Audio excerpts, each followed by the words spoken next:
Bahagi sa inyo ngayon ay pinamagatan natin itong katatagan ng buhay paglilingkod sa Diyos. Pakiulit nga po, Katatagan ng buhay paglilingkod sa Diyos. stability of life serving God. Mahalagang meron tayong tatag. Mahalagang meron tayong tibay. Kung pag-uusapan ang paglilingkod sa Diyos. Kasi yung lahat ng naglilingkod sa Diyos,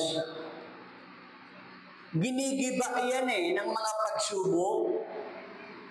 Mabuting balita, sa konteksto po ng paglilingkod sa Diyos, ay nagbibigay po ito ng pundasyon para sa isang matatag at makabuluhang buhay paglilingkod. Ang mga mensahe o aral sa talata po ito ay nagpapalakas. Saan? Sa ating pananampalataya. At nagbibigay din po ito ng gabay sa katagumpayan ng mga hamon sa ating buhay paglilingkod. Paano nga ba ito makapagpapatatag sa buhay nating lahat ng mga naglilingkod ngayon sa Diyos? Una, pagiging tapat at masunurin. Pakiulit po. Pagiging tapat at masunurin. Being loyal and obedient.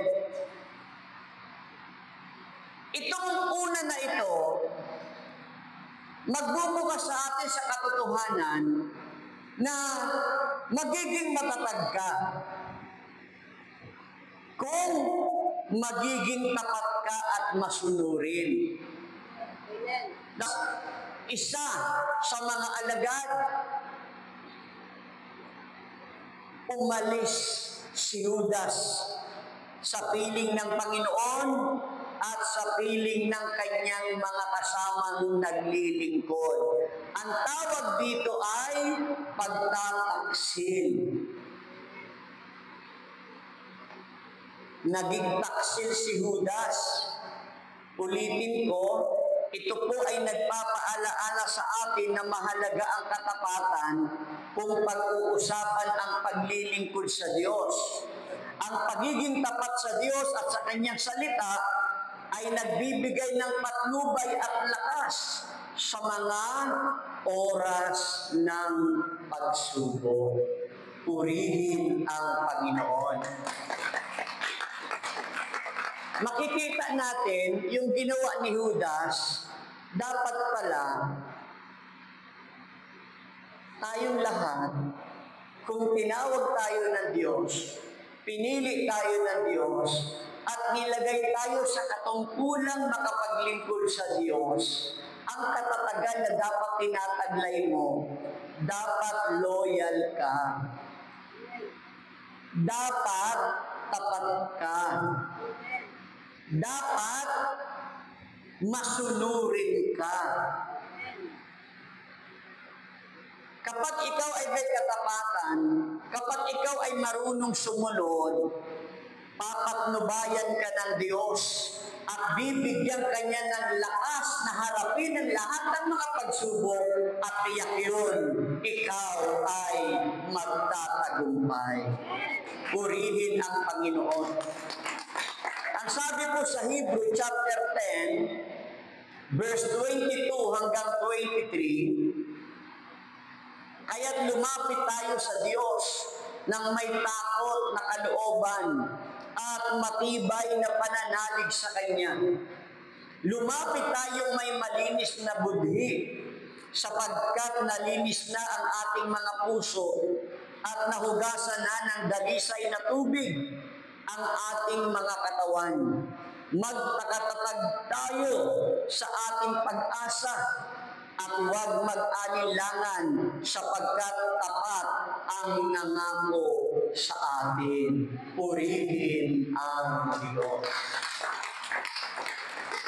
Yun po yung una upang maging matatag tayo sa paglilingkod. Dapat yung panawagan na tinawag ka ng Diyos, malinaw naman sa iyo na ang simbahan natin ay simbahang tatag ng Diyos ayon sa kasaysayan. Ang simbahang Katoliko ay totoo. Tama ang ating relihiyon. Tama ang ating ministry. Kaya kung hindi ka maglilingkod, may tama ka. Kasi tama na lahat eh. Ang kulang na lang itama natin yung ating mga sarili. Paano natin maitatama ang ating mga sarili kung paglilingkod ang pag-uusapan? Kinakailangan maging tapat ka at masunurin sa Diyos. Purihin ang Panginoon. Pangalawa, na siyang magpapatatag sa ating paglilingkod, pagkilala sa kaluwalhatian sa paghihirap. Pakiulit po.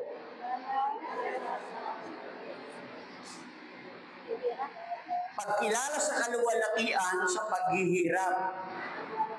Recognizing the glory in suffering. Ano yung ibig sabihin nito? Na dapat kilalanin natin yung kaluwalhatian ng paghihirap. Ang pag-alis po ni Judas, umalis na si Judas, ito po ay nagpapaalaala na ang paglilingkod ay hindi palaging madali. Kasi sumisimbolo yan. Nung umalis na si Judas, hudyat yun. Simbolo yun na daranasan na ni Kristo ang pagpapakasakit at kamatayan na darating sa kanyang buhay. Amen po? Ang pag-alis ni Judas ay nagpapaalaala na ang paglilingkod ay hindi palaging madali. May mga pagsubok at mayroon tayong mga kasamang tatalikod, mga taksil at paghihirap na daranasin. Ngunit, ang tunay na kaluwalhatian ay nakakamit sa gitna nito dahil sa pagsunod at pagtitiwala natin kay Yahweh El Shaddai. Purihin ang Panginoon. Ito po ay nagbibigay ng lakas. Nagbibigay ito ng pag-asa sa mga oras ng kahirapan. Amen po ba? Bagamat mahirap talaga ang maglingkod. Dahil may mga taong inaakala mong makakatulong, yung pala sisiraan ka. Yung bagang naandoon ang init ng iyong paglilingkod, pero meron kang maririnig, sinisiraan ka. Kung hindi ka matatag sa aral ng salita ng Diyos, kung papaano ang Panginoong Hesukristo nahirapan, sinampal ng mga Hudyo, dinuraan sa mukha, nilatigo ng maraming beses, pinapasan ang krus na hindi na niya kaya.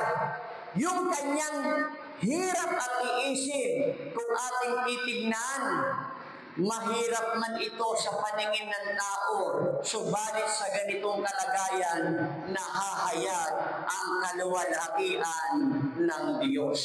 Kahit nasasaktan ka, pero nagpapatuloy ka, nahihirapan ka, pero nagpapatuloy ka, nahahayag sa iyo ang kaluwalhatian ng Panginoon.